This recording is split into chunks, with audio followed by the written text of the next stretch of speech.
everyone. It is Sunday afternoon. What is the date? It is May 14th.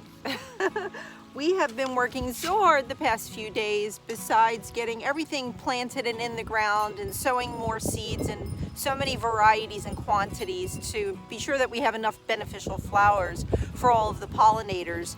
We're also excavating around the greenhouse to perfect the little walkways and what we want to look like ancient, more mythical type walls. Our little garden over there by the greenhouse, we are hoping is going to be something very special. But today we are also harvesting more chamomile. Friday night we sat out here until almost dark and we harvested a big container full of chamomile. Oh my goodness. It really does have like a green apple smell. It is absolutely magnificent. And I will reiterate, I complained about this flower mainly because of the way it just sows everywhere and it has volunteered all over the garden.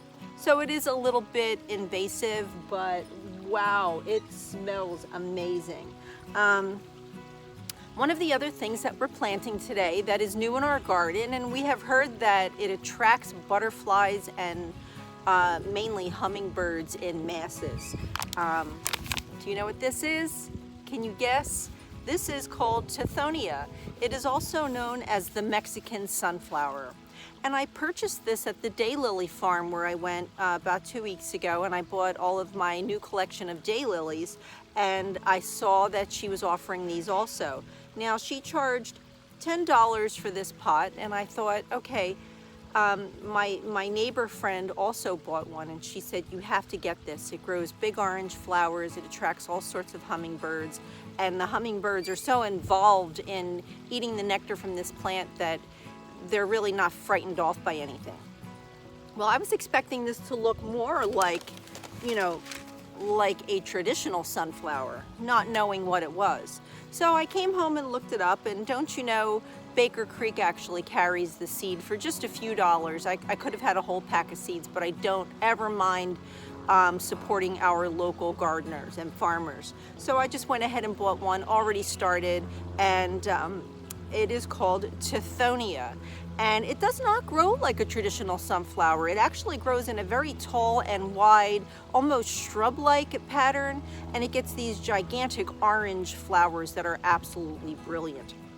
So I did read that it attracts a tremendous amount of hummingbirds, and we do have a lot of hummingbirds that come through, as well as a lot of butterflies. So I figured this year we are going to go ahead and offer, you know, the visitors what it is that they need.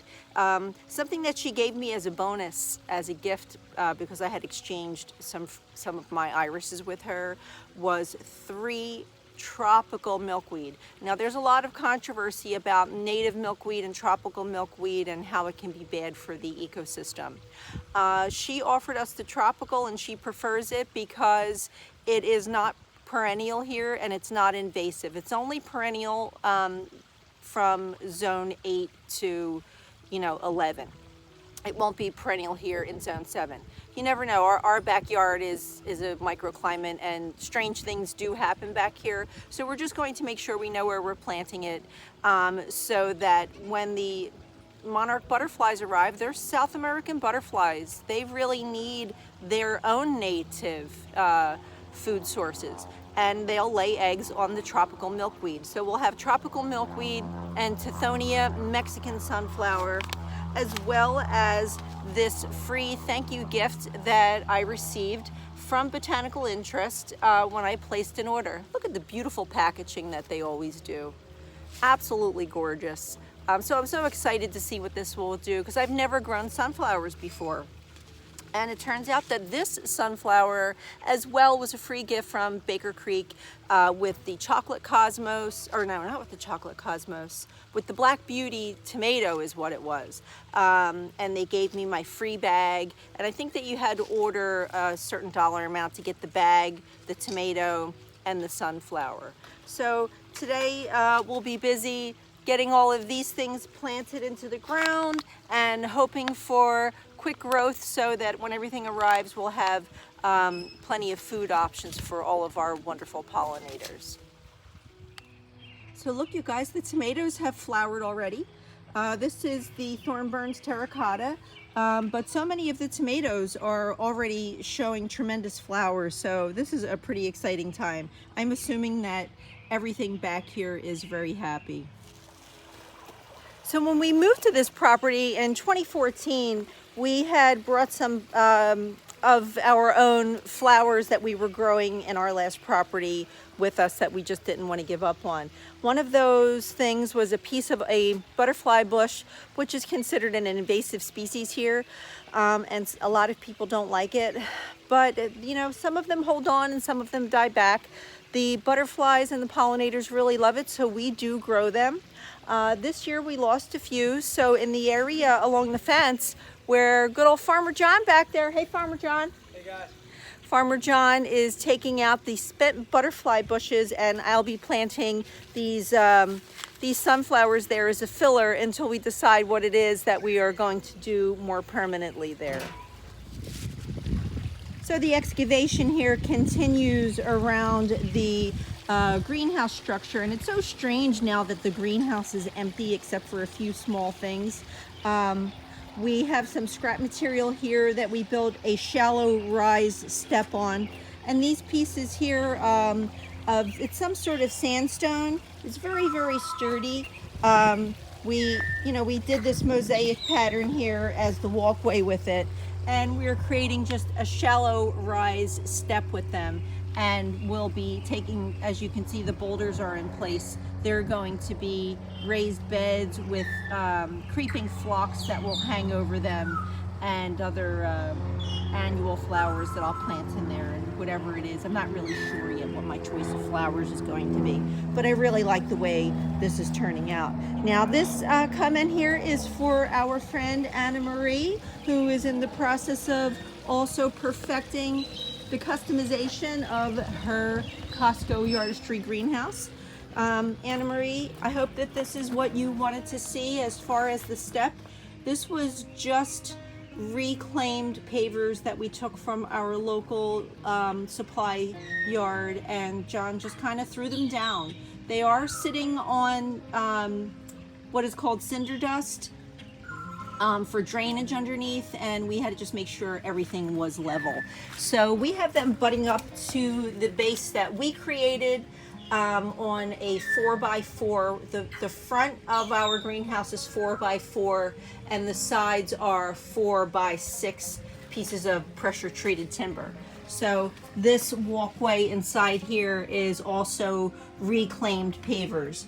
So they are also just on cinder dust, and we just have rock gravel around everything for drainage. So that comment was just special for our friend Anna Marie. Anna Marie, we're always so grateful for you watching. And also, it's just a good time for me to mention, we're so, I don't know what words to say, how grateful we are for the people who continue to support us in every single video. We know there are a few of you out there who watch from beginning to end. You always give us positive feedback. You always make the most wonderful comments to us. We are so grateful for you. We see you. We read every word of every comment. So thank you, everyone, for being so kind to us and supporting us through this journey. So my little New Guinean patience that I bought from Costco, you can sure see the difference from the ones that got a little frost damage to the ones that I just put fresh in the pots yesterday. I had a different plan for these flowers, and actually the original plan was these flowers were never in my plan, but when I saw them, I couldn't resist. So this is the year of flowers for me, you guys. Here is the tropical milkweed that I had mentioned was gifted to me, that we will be finding a perfect home for today so we can nourish our monarch butterflies. This is perennial snapdragon that I grew from seed in this giant flat, and I had transferred them into bigger pots. I up-potted them. The root structure is incredible. And here are the Texas bluebonnet lupins. I love the shape of their leaves, and we can insert here a beautiful video that we took yesterday as we worked in the rain. The lupin flowers are so amazing, or not the flowers, their green leaves, because of the way they just, the shape of them, the center will hold a bead of water, a raindrop, anything that gets wet. And I'm gonna turn the camera around again so I can explain. So when a raindrop hits the center here, and it picks up all of the variations of the shape of the leaves, it just kind of pools in the middle. And it almost looks like a faceted diamond. We were obsessed yesterday because we were working in the rain. I don't think I have any left that could be pooling water, but it was just really beautiful. Well, just that quick, Farmer John harvested a rogue butterfly bush. Now these guys are very highly invasive, so we have them growing all over the property. This one grew this tall in just a year. So it's like you can save them or you can get rid of them. It's totally up to you. It will probably be, this one will probably be like a lavender color. It will go into shock today, but it should bounce back with a good drink. So this stone here, I wanted to make a mention of. We bought these slabs of stone. They were not cheap. These were going to be the steps down that we showed you into the greenhouse area, but instead these are going to be benches that we'll build custom risers for, and I think they're going to look really cool.